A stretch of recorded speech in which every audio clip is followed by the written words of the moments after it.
யுத்தம் ஆரம்பிக்கப்பட்டு 33 நாட்களை கடந்துள்ள நிலையில் அமெரிக்க ஜனாதிபதி வெள்ளை மாளிகையில் இடம்பெற்ற ஊடக சந்திப்பில் விசேட உரையாற்றினார்.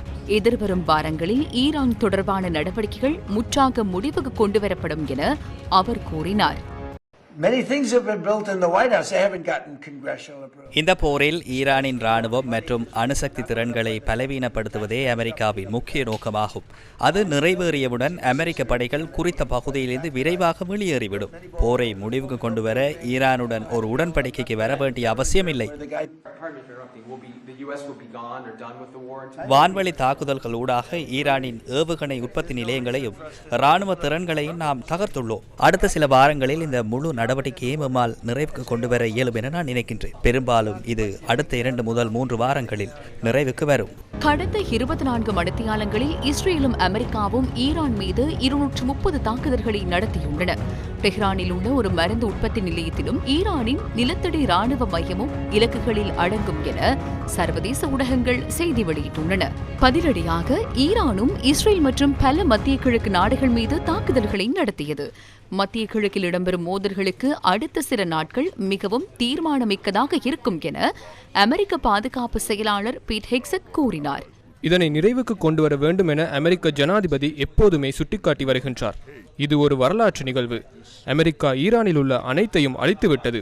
ஒரு மாதத்திற்குள் அமெரிக்க இராணுவத்தின் கட்டுப்பாடு யார் என்பது குறித்து முழு உலகமும் அறிந்திருக்கும். தற்போது இது நிறைவுக்கு வரப்போகின்றது. மேலும் நான் ஒன்றை கூற வேண்டும். ஈரானுக்கு ஆதரவளிக்கும் சீனா மற்றும் ரஷ்யாவின் முயற்சிகளையும் நாம் உன்னிப்பாக அவதானித்து வருகின்றோம்.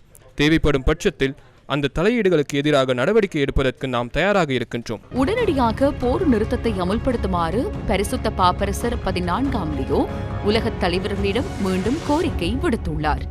அமெரிக்க ஜனாதிபதி அண்மையில் போரை முடிவுக்கு கொண்டுவர நோக்கில் இருப்பதாக எனக்கு அறிய கிடைத்தது. அதனால் உலக தலைவர்கள் அனைவருக்கும் போர் நிறுத்தம் தொடர்பில் கலந்துரையாடுவதற்கு அழைப்பு விடுத்துள்ளேன்.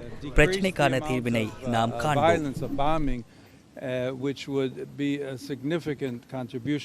இதனிடையே தனது கோரிக்கைகள் நிறைவேற்றப்படும் வரையில் போர் நிறுத்தத்துக்கு ஈரான் இணக்கம் தெரிவிக்க விருப்பமில்லை என ஈரான் ஜனாதிபதி மசூத் பெசஷ்கியன் கூறியுள்ளார். எதிர்காலத்தில் ஆக்கிரமிப்புகள் மேற்கொள்ளப்படாது என்ற உத்தரவாதம் போரை நிறுத்த அவசியம் எனவும் அவர் வலியுறுத்தினார்.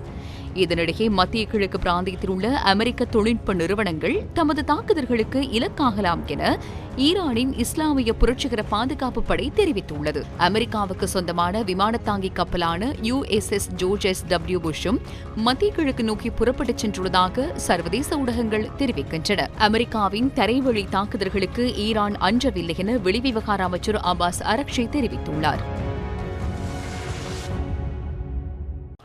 தரைவழி தாக்குதல்களுக்கு அவர் தயாராகியுள்ளதாக அவர்கள் கூறுகின்றனர். அதனை நிறைவேற்றிக் கொள்வதற்கான இயலுமை அமெரிக்காவிடம் இருக்கும் என நான் நினைக்கவில்லை.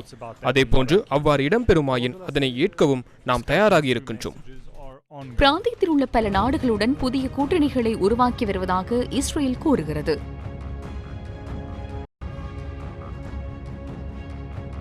ஈரானின் அச்சுறுத்தல்களுக்கு எதிராக பிராந்தியத்தில் உள்ள முக்கிய நாடுகளுடன் நாம் புதிய கூட்டணிகளை உருவாக்கி வருகின்றோம்.